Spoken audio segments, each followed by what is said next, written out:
Professor, are you there? Yes, I am. I got you. I realised I'd left I had my phone on silent. Ah, Sorry. no, not a problem. How are you, sir? Fine, thank you. I read your article in the Spectator, and I was very impressed. I was just telling people that you should buy the Spectator if it's just for your articles, if nothing else. But it's a very good publication. It is, isn't it? It's probably one of the... we used to have a number of weeklies, but it's probably the only weekly now that's available. Yes. And only... Unfortunately, it piggies on the back of the English one. Otherwise, it would be too expensive to produce, probably. Yeah. I fear for the media, particularly the print medium, because it seems as though it doesn't have exactly a rosy future. I think you're right, which is terrible because that's where the really big machines are to collect the news. Yeah. Well, the only other one is the ABC, and I think they've compromised themselves terribly. Yeah, I sometimes wonder about the ABC, how they can possibly get away with being so left-wing and so blatantly left-wing. Yes. So nice of the lady who was running it to tell us that after she'd left it. Yeah, well, there was a fellow called Jonathan Shire, I think his name was. Yes. You remember Jonathan Shire? Yes. He was appointed by John Howard, and when he left, he was a broken man. He actually cried and said, "Look, the animals have taken over the zoo, and there's nothing I can do." They wouldn't have a bar of him, and there was nothing. They didn't let up on him, of course, until he left. They needed Donald Trump, I think. Maybe. I wanted to talk to you about this removal of the Minister for the Republic. Certainly. Well, number one, having a Minister for the Republic, a Minister of the Crown who's put in place to remove the Crown, seems a bit strange to me. But the office has now been cancelled or shelved. I wondered what you made of that. Well, we came to the conclusion that it was unconstitutional. And what we were going to do, we discussed it with council, and we were seriously thinking if a reshuffle was obviously impossible for Albanese to avoid, given the performance of his Minister for Immigration, for example. Yeah. And we thought if he didn't drop it during the reshuffle, because he would have known, well, he knew that he couldn't put up a referendum on a republic because the other one had failed completely, and they decided to put aside referendums for a few terms. And if they hadn't removed that position, we were planning to work out how we could go to the High Court without costing too much. Yes. We had a very good barrister. It's not cheap. What would it cost to take something to the High Court? Well, even just the fees. They made them, because people were putting in all sorts of things. They've made the fees impossible unless you have a bit of money, and it could cost thousands of dollars in fees to get the case into the court, unless you were a person who was somehow protected, and we were looking at that. But then there's a question of standing, because in these cases you have to demonstrate that you have a legitimate interest in it, and they might say, well, a member of the public doesn't have an interest in who a minister is. It's a matter for Parliament or for state governments or something like that. Anyway, we were trying to work all this out, but there was a good feeling that he was likely to drop it because it was not going to get him anywhere, and it would be one of the disadvantages when he went to the election. Yes, distractions. Yeah. Speaking of things that you could take to the High Court, and things that are constitutional, is it constitutional for the Prime Minister to stand there in front of three flags, and the Australian flag relegated to the side where the Aboriginal flag is placed squarely in the centre? I think what the Constitution is what the High Court says it is, and I don't think this High Court would have any problems with that. So how do we make sure that the High Court isn't stacked by either side of politics? Well, we can't. I think in Australia, although there's long been a tendency to go to those parts of the legal profession which will produce the result, and that is from the 20s, 100 years ago, choosing judges from the Sydney and Melbourne bars helps to get the sort of judge who will see things in a centralist way. See, the founders of this country were federalists, and the result has not been a federation. We are, for example, the important thing is the money. And this is the only federation in the world in which 80% of the taxes are taken by the central government. In most federations, it's less than 50%. The states still are viable from the point of view of living off their own taxes.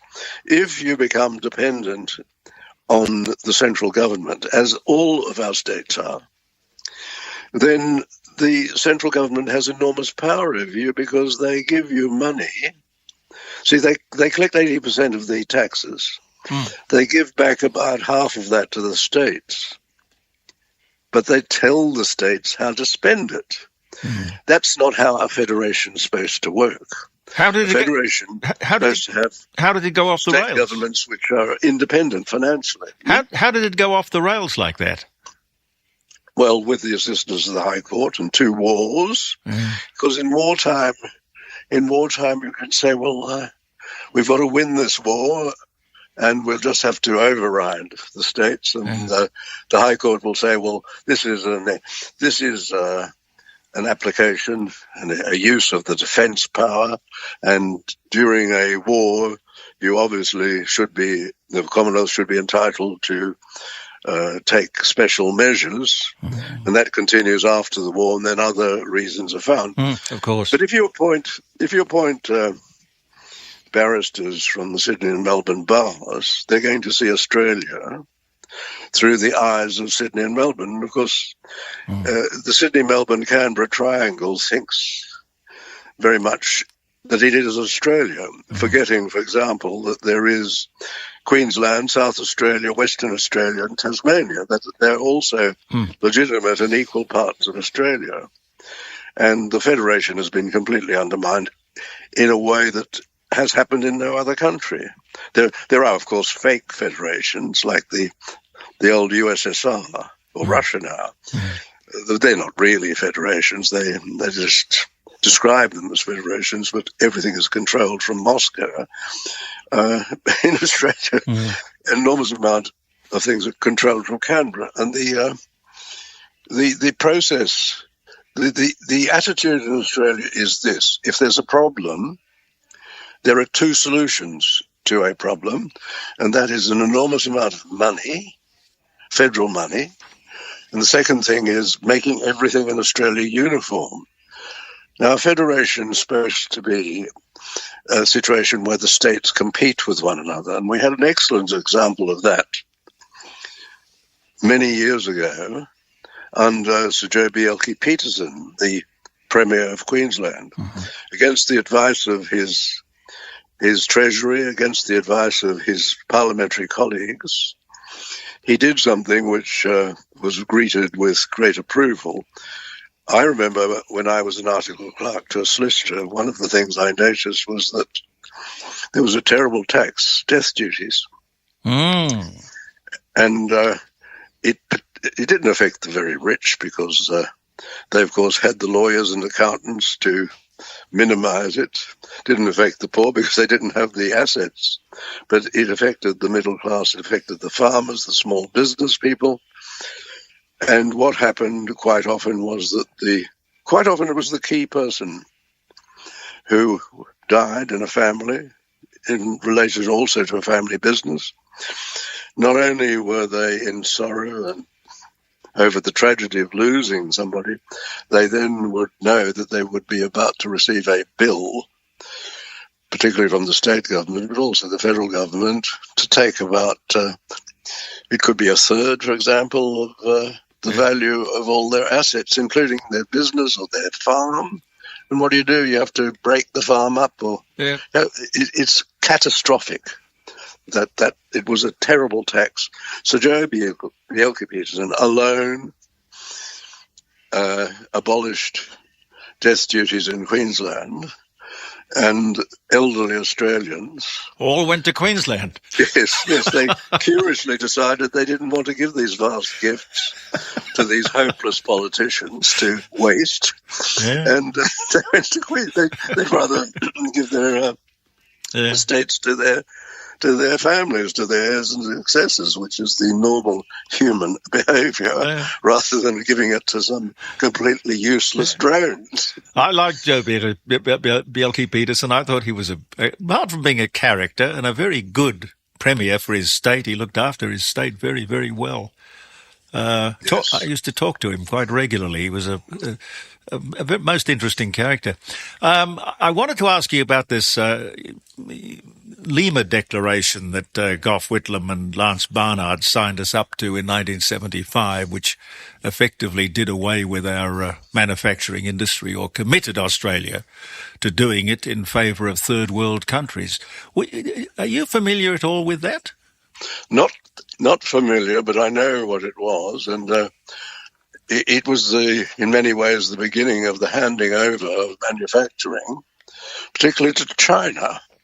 And it was accelerated greatly by the Clinton administration in completely wrongly allowing the communists to come into the World Trade Organization, where they manipulated everything.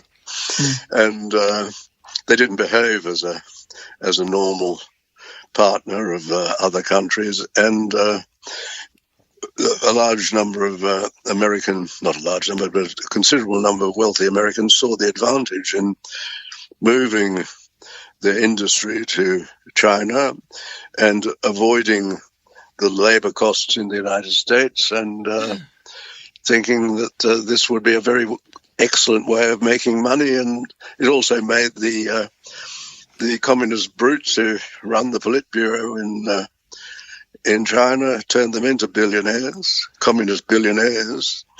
And it was the whole process. I think in many ways it began the process of the deindustrialization of the West in favor of moving it to, firstly, to the communist country. Yeah, I've always found it amazing that a government owned by the trade union movement would have allowed. The trade union movement should have stopped a government. Yes. With such a fatal blow to the worker. Yes, they have this. Quite often, politicians have childish views, and one was about free trade, and the other is about the reservation policies in relation to gas, for example.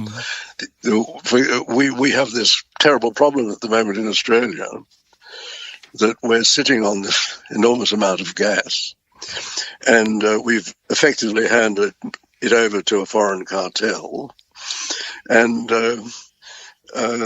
we don't reserve any of it to the local population, particularly on the eastern coast. They did it on the western coast, but not on the eastern coast, which means that when we're running short of gas, which we desperately need, particularly if we're going to go ahead with all these renewables, when the sun doesn't shine and the wind doesn't blow, we need electricity, because you can't rely 100% on so-called renewables. And what we're finding is we have to buy our own gas at the highest international price, which only an idiot would do, or find themselves in the situation of doing. But the Chinese communists and the Japanese find that they have more Australian gas than they need, So they sell off the very considerable surplus at international prices. Yeah, well, we have to buy it back if we need it. It's ridiculous. This is what our politicians have to live, because they have this childish view, and it was pushed by the Garin. What is it? The Garin Institute. I can't remember the name properly, but they're one of those think tanks. Oh, yeah, there are left-wing and right-wing think tanks. Yes. Think tanks, yes, I can't remember. I know the one you mean, though. And they're very... When they go into economics, ever since Gough, they become what they think is very free trade and very free market. Oh, yeah. And no country in the world, Qatar, the United States, the big gas exporters, all say, yes, we're going to export this to the world, but we're going to reserve whatever the domestic market needs, and they will buy it at the lowest price. Yeah, we'll look after ourselves. Yeah, absolutely, it's ours. Yes. You're taking advantage of what they call comparative advantage. You've got it, therefore you use it, and we have. And we've made a very conscious decision from long ago. It was behind the White Australia policy, for example, dare I say it. Yeah. And the thing was that this belief that workers should receive a fair wage. And the White Australia policy, I don't think was so much racist. It was pushed by the Labor Party more than any of the other parties. Yep. And it was because of a fear, probably wrong, but it was a fear that if people were allowed in from Asia, they would not. They would work at the prices they were offered by the local capitalists. They wouldn't stick with the trade unions. Now, that's all in the past. Yeah. But that was Labor. That was Labor looking after the worker, which is really a perfectly sensible thing for them to do. Yes, Professor. So, it's always wonderful to talk to you. I'd love to talk to you regularly if you could fit me in somewhere. I know that you're fairly busy, but it's always I always enjoy talking to you, sir. I'd be delighted. That could be wonderful. Thank you very much. Pleasure. Professor David Flint. He is one of the great constitutional lawyers in this country.